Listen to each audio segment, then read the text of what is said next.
उत्तर प्रदेश के बाराबंकी में एक विशाल जनसभा को संबोधित करते हुए प्रधानमंत्री नरेंद्र मोदी ने सपा और कांग्रेस पर जमकर हमला बोला।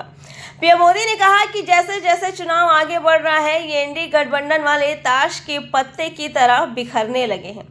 अखिलेश पर निशाना साधते हुए पीएम मोदी ने कहा कि सपा के शहजादे ने अब नई बुआ की शरण ली है। वो नई बुआ जी बंगाल में है और उन्होंने कह दिया है कि मैं एनडीए वालों को बाहर से समर्थन दूंगी। प्रधानमंत्री ने कहा कि इनके सपने के इम्तिहान देखिए। कांग्रेस के नेता ने कह दिया कि रायबरेली के लोग प्रधानमंत्री चुनेंगे। ये सुनते ही समाजवादी पार्टी शहजादे का दिल टूट गया, बस आंसू ही निकले, लेकिन दिल के सारे अरमान बह गए। पीएम मोदी ने कहा कि इस उटपटांग खिचड़ी को आप लोग वोट देकर अपना वोट बर्बाद करेंगे क्या? कोई व्यक्ति अपना वोट बर्बाद करना चाहेगा क्या?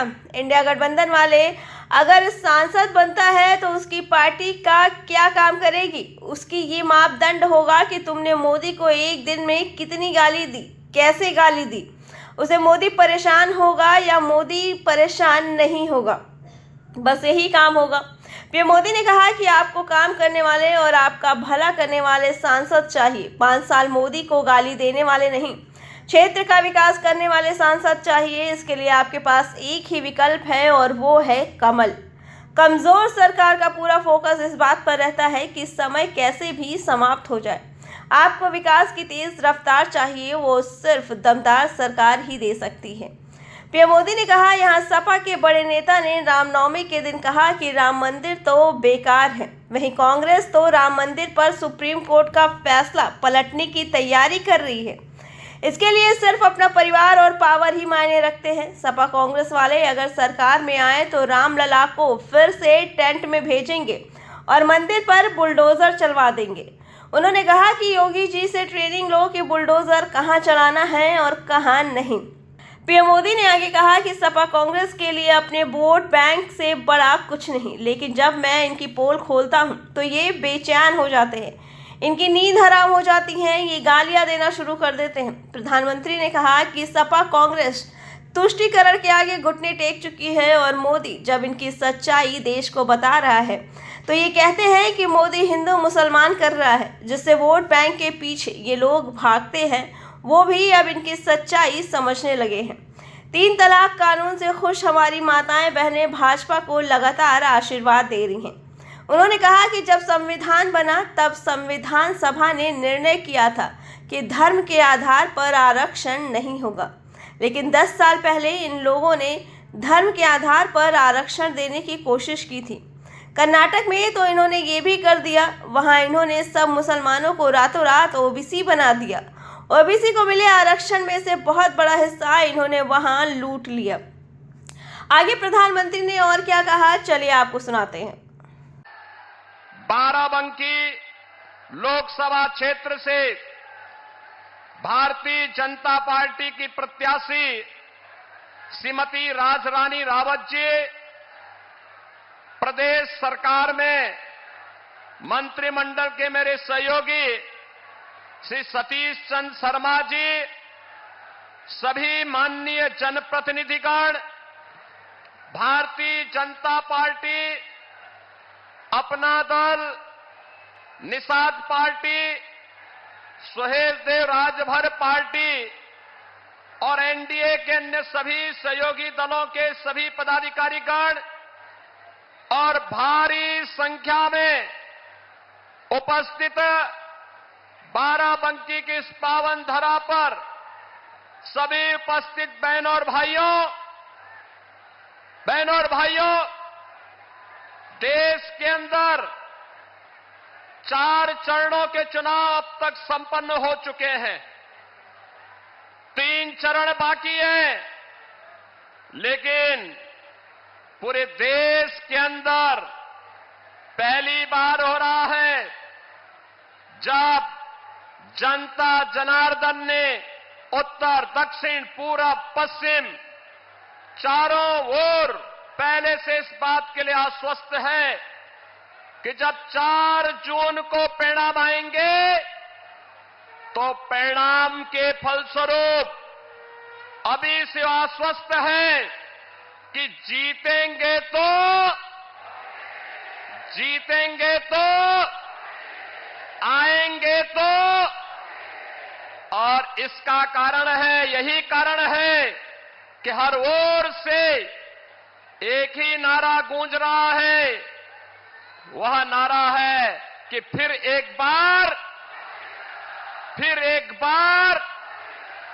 अब की बार, बहनों और भाइयों, यह उद्घोष अब जनघोष बन गया है। पूरे देश के अंदर यह कांग्रेस और इंडी गठबंधन के विभाजनकारी, तुष्टीकरण और अराजकता की नीतियों के खिलाफ देश की आम जनमानस की उद्घोषणा का शंखनाद है। और प्रधानमंत्री मोदी जी के एक भारत श्रेष्ठ भारत, आत्मनिर्भर और विकसित भारत की संकल्पना की विजय का यह एक नया उद्घोष भी है। और इसीलिए आज जब इस अवध प्रांत की देवादिदेव महादेव की पावन भूमि बाराबंकी में आदरणीय प्रधानमंत्री जी का आगमन हुआ है, बहनों और भाइयों, यह एक अवसर है जब बाराबंकी को और मोहनलालगंज को और उत्तर प्रदेश को चूकना नहीं है, बल्कि एक आश्वस्ति का भाव कि पूरे देश के अंदर जो स्वर है, पूरे देश के अंदर की आम जन की जो घोषणा है, आम जन ने जो आपकी विजयश्री के इस उद्घोषणा के साथ अपने आप को जोड़ा है, उसके साथ बाराबंकी और मोहनलालगंज समेत उत्तर प्रदेश की 80 लोकसभा सीटों पर 80 कमल खिला करके प्रधानमंत्री मोदी जी के आत्मनिर्भर और विकसित भारत की इस परिकल्पना को हमें साकार करने में अपना योगदान देना है। और बहनों और भाइयों, इस दृष्टि से आज आदरणीय प्रधानमंत्री जी का मार्गदर्शन हम सबको इस महादेवा की इस पावन धरा पर प्राप्त होने वाला है। मैं एक बार फिर से प्रधानमंत्री मोदी जी का, एनडीए के सभी नेताओं का और आप सभी जनता जनार्दन का इस पावन धरा पर स्वागत करता हूं, अभिनंदन करता हूं। धन्यवाद। जय हिंद, जय श्री राम, जय जय श्री राम। भारत माता की, भारत माता की, भारत माता की। सब भैया बहनी कहे राम राम। आप सभी हमरे लिए यहाँ पे सुबह से अगोरत हो। हम आप सभी के कर्जा में डूब गए।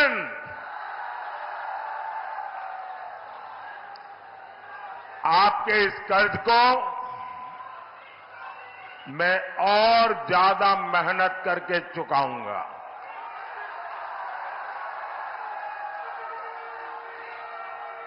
साथियों, 4 जून बहुत दूर नहीं है। आज पूरा देश जानता है, पूरी दुनिया जानती है कि मोदी सरकार की हैट्रिक बनने जा रही है।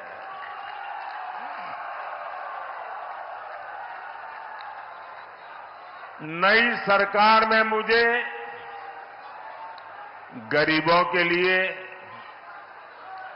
युवाओं के लिए, महिलाओं के लिए, किसानों के लिए बहुत सारे बड़े फैसले लेने हैं और इसलिए मैं बाराबंकी और मोहनलालगंज के लोगों से आशीर्वाद मांगने के लिए आया हूं।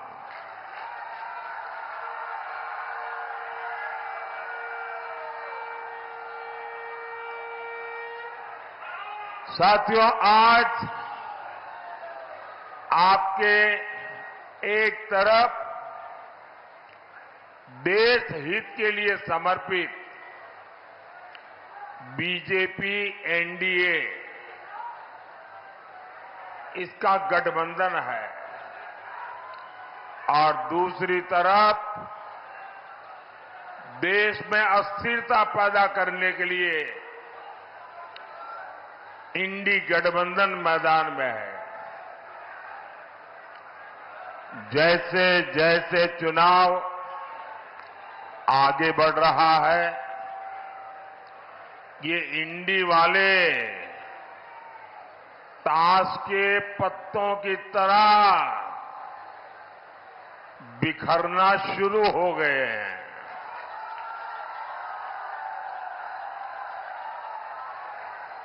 यहां जो बबुआजी है, बबुआजी यानी हमारे समाजवादी शहजादे, अब उन्होंने एक नई बुआ की शरण ली है। ये उनकी नई बुआ जी है बंगाल में। और ये बंगाल वाली बुआ जी ने कह दिया है, इंडी वालों को कहा है कि मैं आपको बाहर से सपोर्ट करूंगी। इंडी गठबंधन की एक और पार्टी ने दूसरी को कह दिया है, खबरदार, जो हमारे खिलाफ पंजाब में बोला, पीएम पद को लेकर भी सबके सब मुंगेरी लाल को भी पीछे छोड़ रहे हैं।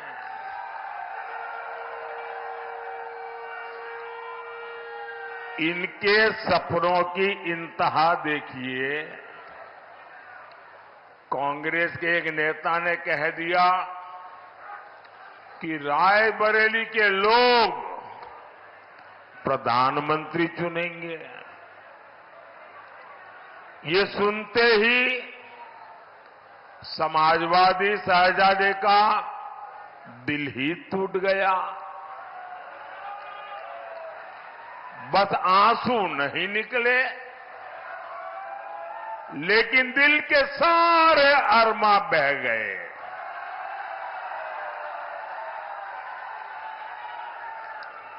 अब आप बताइए, इस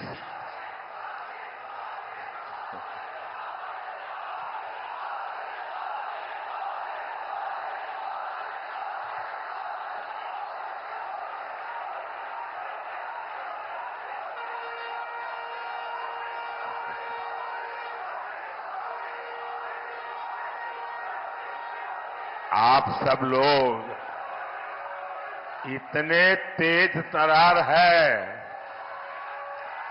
कि सारी बात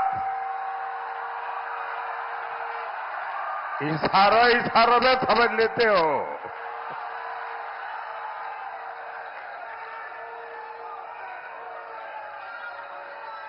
अब आप बताइए, इस उटपटांग खिचड़ी को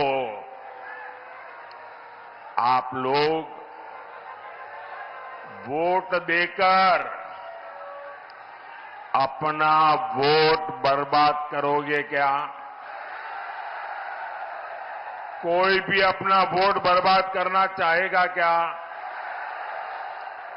अच्छा होगा यहां बाराबंकी में, मोहनलालगंज में भाजपा का सांसद हो, भाजपा सांसद आपके लिए दिल्ली से और लखनऊ से ज्यादा योजनाएं लेकर आएंगे। भाजपा सांसद यहां के विकास के लिए ज्यादा काम करेंगे और ये इंडी गठबंधन वाले अगर वो सांसद बनता है तो उसके पास क्या काम होगा, उसकी पार्टी उसको क्या काम देगी? उसका यही एक मापदंड होगा कि तुमने मोदी को एक दिन में कितनी गालियां दी, तुमने मोदी को कितनी बड़ी गाली दी, क्या तुम्हारी गाली में कोई ताकत थी क्या ताकि मोदी परेशान हो जाए? अगर आपने इंडी गठबंधन के सांसद को चुना तो उसको यही काम होगा, सुबह उठो मोदी को गाली दो, दोपहर में 2 गाली दो, शाम को 4 से और डाल दो और फिर सो जाओ। आप मुझे बताइए भाई, आपको अपने घर में अगर किसी सहायक की जरूरत पड़ती हो, आपके दुकान में, आपके व्यापार में, तो आप उसको लेंगे और कहेंगे भाई ये 10 काम करने हैं तुमको, तुम्हें इतना तनख्वाह मिलेगा, मेरे ये काम तुझे पूरे करने हैं। कोई ऐसा आदमी रखेगा कि भाई तुमको मेरी दुकान के बाहर खड़े रहना है और सामने वाले को बस गाली देते रहना है, इसके लिए कोई तनख्वाह देगा क्या? इसके लिए कोई किसी को रखेगा क्या? कोई समझदार आदमी ऐसा करेगा क्या? क्या गाली देने के लिए हम किसी को रखते हैं क्या? तो गाली देने वालों की जरूरत क्या है भाई? आपको तो काम करने वाले सांसद चाहिए, आपका भला करने वाले सांसद चाहिए। 5 साल मोदी को गाली देने वाले नहीं, क्षेत्र का विकास करने वाले सांसद चाहिए। और इसके लिए आपके पास एक ही विकल्प है, ओनली कमल।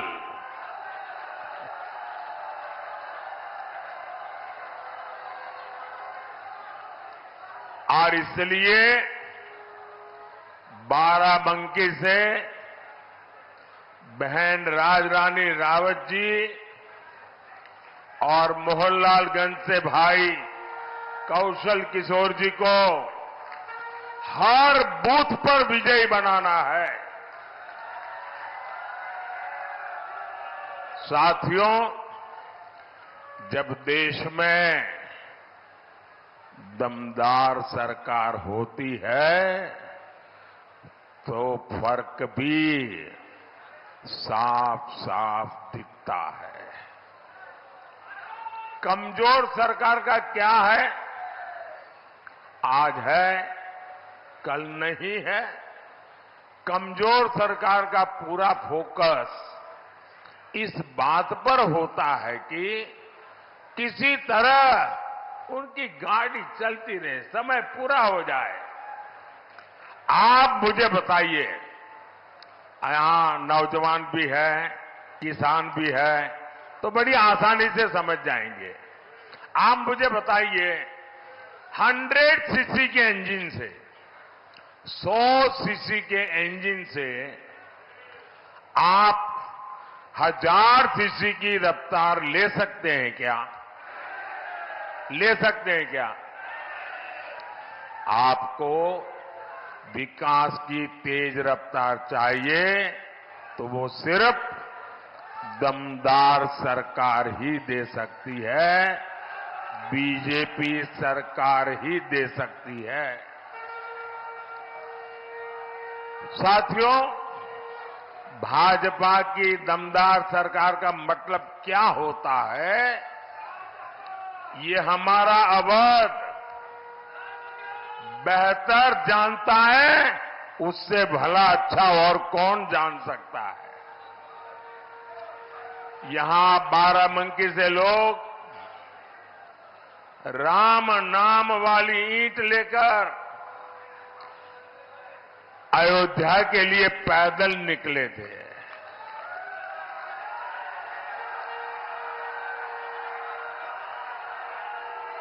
जो पहली बार वोट डाल रहे हैं, जो युवा है, उन्हें पता ही नहीं होगा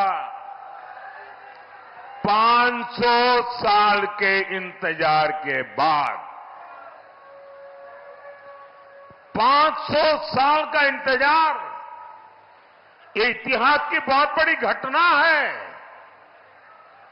कि पीढ़ी दर पीढ़ी हमारे पूर्वज संघर्ष करते रहे, बलिदान देते रहे, त्याग की पराकाष्ठा करते रहे। 500 साल के बाद, और वो दिन याद कीजिए, लोग जब हमारे रामलला को टेंट में देखते थे, उनके आंसू नहीं सूखते थे और लोग सरकार को जितनी भद्दी भाषा में गालियां दे सके देते थे। लेकिन आज 500 साल का इंतजार खत्म हुआ कि नहीं हुआ? 500 साल का इंतजार खत्म हुआ कि नहीं हुआ?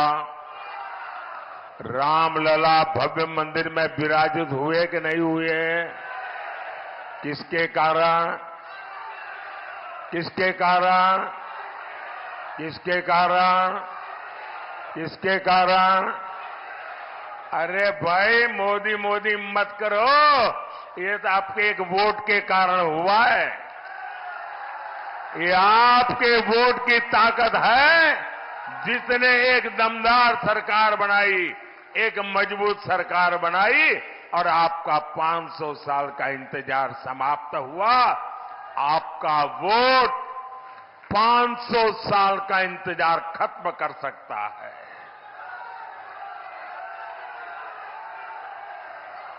और इसलिए भाइयों बहनों,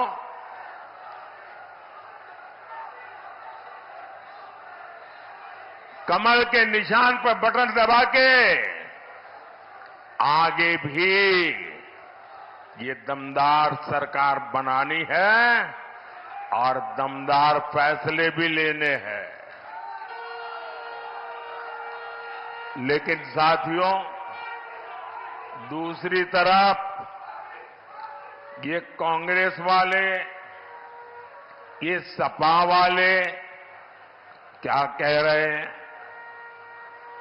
पहले इन्होंने रामलला को टेंट में पहुंचाया, फिर अपनी वोट बैंक को खुश करने के लिए इन्होंने कहा यहां मंदिर की जगह कोई धर्मशाला बना दो, कोई स्कूल बना दो, अस्पताल बना दो।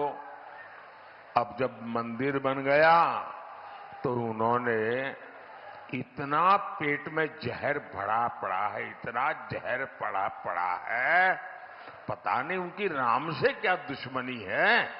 रामलला की प्राण प्रतिष्ठा का निमंत्रण ठुकरा दिया।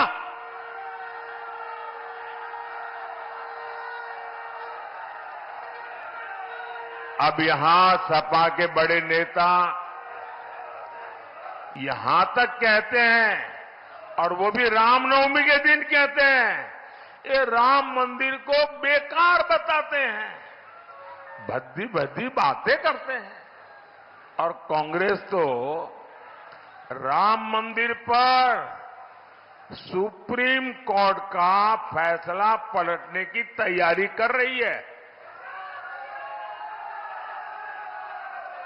सपा कांग्रेस वाले, जब मैं ये कहता हूं ना कि भाई कांग्रेस में ही रहने वाले एक नेता ने कहा है कि वे लोग ये कोर्ट का निर्णय पलटना चाहते हैं। कुछ लोगों ने, यार ऐसा तो कैसे हो सकता है, भ्रम में मत रहिए। देश जब आजादी का आंदोलन कर रहा था ना, और देश के टुकड़े करने की बात आती थी, तो देश का हर व्यक्ति का नहीं यार, देश के टुकड़े थोड़े होते हैं, देश के टुकड़े होते हैं। हो गए कि नहीं हो गए? इन्होंने कर दिया कि नहीं कर दिया? ये किसी भी हद तक जा सकते हैं जी। इनका ट्रैक रिकॉर्ड ही ऐसा है। इनके लिए देश वेश कुछ नहीं है भाई। उनके लिए तो उनका परिवार और पावर, यही उनका खेल है। सपा कांग्रेस वाले सरकार में आए तो रामलला को फिर से टेंट में भेजेंगे और मंदिर पर बुलडोजर चलवा देंगे। क्या योगी जी से यही सीखना है क्या? अरे जरा योगी जी से ट्यूशन लो, बुलडोजर कहां चलाना कहां नहीं चलाना।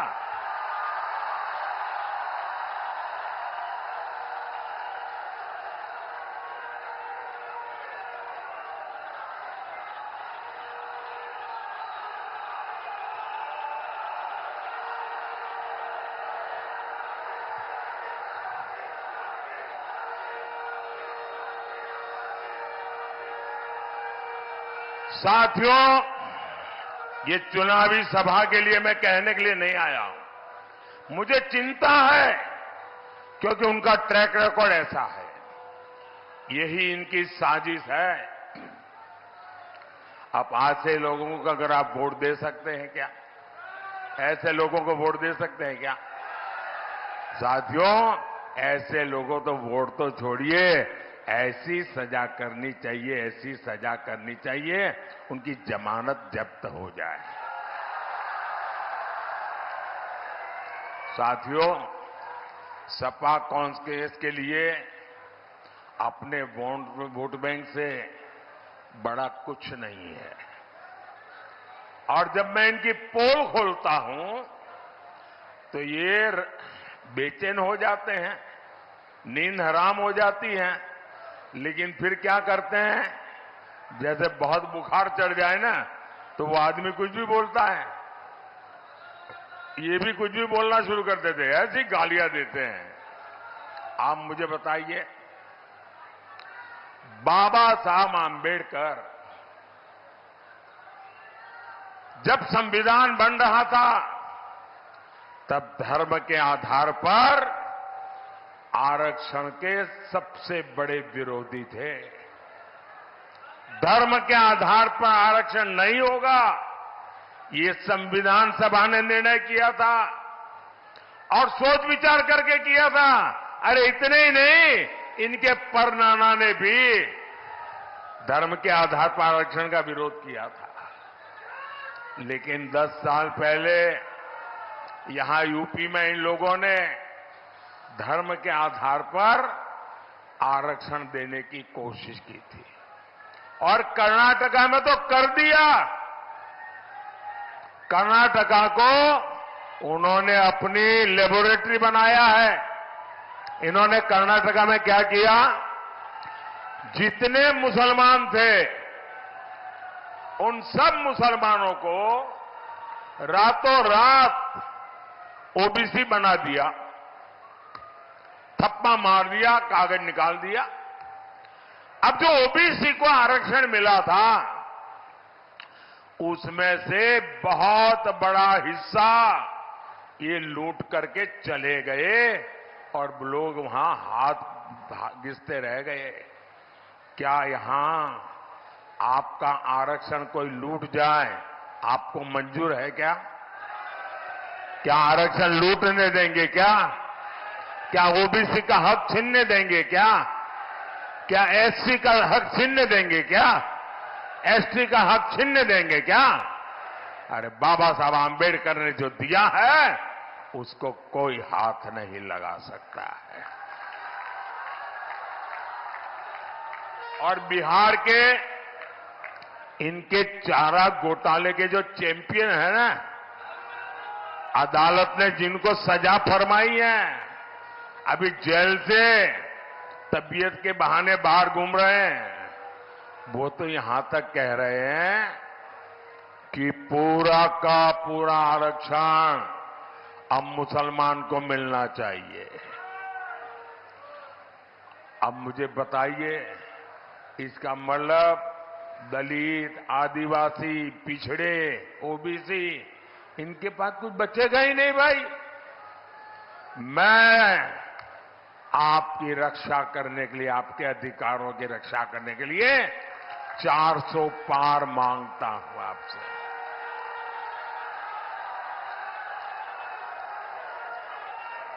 कांग्रेस के शहजादे कहते हैं ये नया ले आए भाई। वो कहते हैं कि आपकी कमाई का एक्सरे करेंगे, मतलब आपका लॉकर में क्या है, आपकी जमीन कितनी है, गहने कितने हैं, सोना कितना, चांदी कितनी, आपके मंगलसूत्र कहां है। वो लूट चलाना चाहते हैं। वो क्या कहते हैं कि आपके पास जो है आपसे लेकर के जिसके पास नहीं है उसको दे दिया जाएगा। मतलब जो वोट जिहाद करेगा उनको दिया जाएगा। भाइयों बहनों, ये इनका ट्रैक रिकॉर्ड है। सपा कांग्रेस तुष्टीकरण के आगे घुटने टेक चुकी है। और मोदी जब इनकी सच्चाई देश को बता रहा है तो वो क्या कह करते हैं, और ये लंबे समय से उनकी कोशिश में, उनके बेईमानी को अगर आप बेनकाब कर दो, उनकी घोर सांप्रदायिकता को बेनकाब कर दो, उनकी वोट बैंक की राजनीति को बेनकाब कर दो, दिन रात हिंदू मुसलमान करने वाली उनकी सोच को बेनकाब कर दो, तो वो कहते हैं मोदी हिंदू मुसलमान करता है। अरे मोदी तो बोलना पड़ता है तुम्हारे पापों का ये पूरा इतिहास देश को बताने के लिए। साथियों, ये लोग संविधान विरोधी है, ये दलित और पिछड़े विरोधी है। मोदी ने आर्टिकल 370 हटाया, इससे जम्मू कश्मीर में भी संविधान लागू हुआ, वहां दलितों को भी उनके अधिकार मिले। वो 2 दिन पहले ही सीएए कानून के तहत शरणार्थियों को नागरिकता मिलनी शुरू हो गई है। बड़ी खुशी खुशी मना कर वो कागज लेकर के फोटो निकलवा रहे हैं। ऐसे गरीब लोग निराधार पड़े थे देश में, कोई उनकी पूछने वाला नहीं था जी। इसके जो लाभार्थी है उनमें ज्यादातर मेरे दलित भाई बहन हैं, मेरे पिछड़ी समाज के भाई बहन हैं। सपा कांग्रेस के लोग इसका भी विरोध करते हैं। सपा के लोगों ने यूपी में दलितों के साथ कितना अन्याय किया है ये बच्चा बच्चा जानता है। जो मोदी देश के संविधान को सशक्त कर रहा है उसको लेकर अफवाहें फैलाते हैं। संस्कार देखिए साथियों, भाजपा सरकार बाराबंकी के किसान राम शरण वर्मा जी को बड़े गर्व के साथ पद्म पुरस्कार देती है, पद्म सम्मान देती है। कृषि में उनके योगदान को नमन करती है। और ये कांग्रेस ही बेनी बाबू जैसे वरिष्ठ नेता का डगर डगर अपमान करते हैं और ये देखकर भी सपा के शहजादे चुप रहते हैं। वो बेनी बाबू जिन्होंने देश और समाज की सेवा में पूरा जीवन खपा दिया, उनको इस तरह अपमानित किया है कांग्रेस सपा ने। साथियों, भाजपा सरकार सबका साथ, सबका विकास, सबका विश्वास, सबका प्रयास, इस पवित्र मंत्र पर चलती है। मुफ्त अनाज हो, मुफ्त इलाज हो, पक्का घर हो, या सस्ता गैस का सिलेंडर हो, या नल से जल हो, ये बिना भेदभाव सबको दिया जाता है। आपको याद है ना, सपा के शासन में क्या होता था? अरे उस समय बिजली भी जो वोट जिहाद करेगा उसके लिए रिजर्व रहती थी, बाकियों को बिजली नहीं मिलती थी। और मैं आज एक और बात कह रहा हूं, जिस वोट बैंक के पीछे लोग भागते हैं, वोट बैंक की अब इनकी सच्चाई समझने लगे हैं। 3 तलाक कानून से खुश हमारी माताएं बहनें बीजेपी को लगातार आशीर्वाद दे रही है।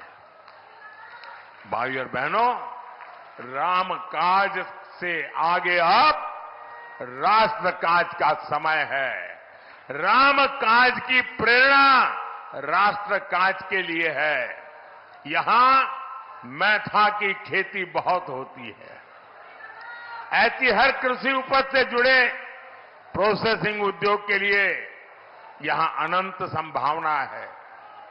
बाराबंकी, मोहनलालगंज के छोटे किसानों को पीएम किसान सम्मान निधि के भी करीब करीब 1,600 करोड़ रुपए मिले। यहां का गमछा मुझे भी भेंट दिया गया। अब ये गमछा बहुत प्रसिद्ध हो रहा है और हमारे योगी जी ने जो 1 डिस्ट्रिक्ट 1 प्रोडक्ट का मिशन चलाया ना, आज मैं भी दुनिया में कहीं जाता हूं तो मैं गिफ्ट क्या लेके जाऊंगा, मुझे दिमाग नहीं खपाना पड़ता है। मुझे लखनऊ में यूपी सरकार की वेबसाइट पे जाता हूं, योगी जी का 1 डिस्ट्रिक्ट 1 प्रोडक्ट देख लेता हूं और मैं कहता हूं भाई चलिए ये 6-7 चीजें ले लो, वहां दे देंगे लोगों को। योगी जी की सरकार ने जिस प्रकार इसको जीआई टैग दिया, इसकी प्रसिद्धि की है।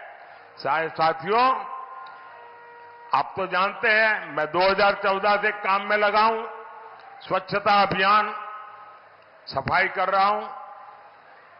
देश साफ सुथरा होना चाहिए कि नहीं होना चाहिए?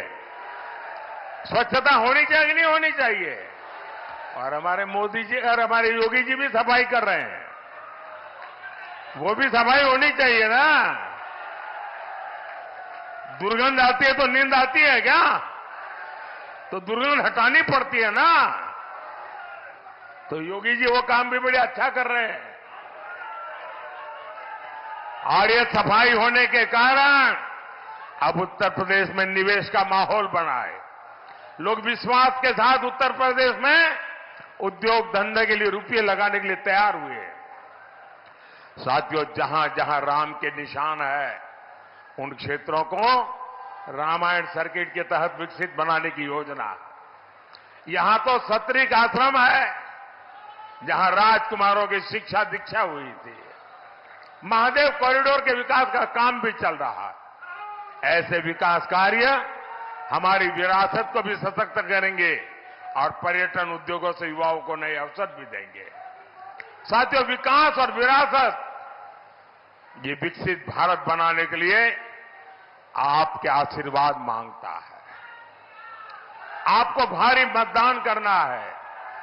ज्यादा से ज्यादा मतदान करेंगे, ज्यादा से ज्यादा मतदान करेंगे, ज्यादा से ज्यादा लोग मतदान करने के लिए निकलेंगे। सुबह 10 बजे से पहले मतदान होगा। पहले मतदान फिर जलपान, पहले मतदान फिर। अब आप ऐसा तो नहीं होगा जलपान याद रखोगे और मतदान भूल जाओगे, ऐसा नहीं होगा ना। अच्छा, पोलिंग बूथ जीतोगे, सभी पोलिंग बूथ जीतोगे, पुराने सारे रिकॉर्ड तोड़ोगे। अच्छा, मेरा एक काम करोगे, क्या कमाल हो यार, ठंडे हो जाते हो। जरा हाथ ऊपर करके बताइए, मेरा काम करोगे क्या? ये चुनाव वाला काम नहीं है, मेरा पर्सनल काम है। करोगे? पक्का करोगे? अच्छा, घर घर जाइएगा, ज्यादा से ज्यादा परिवारों में जाइएगा, परिवार में हर बुजुर्ग परिवार के मुखिया के साथ बैठिएगा, उनको कहिएगा मोदी जी आए थे और मोदी जी ने आपको राम राम कहा है।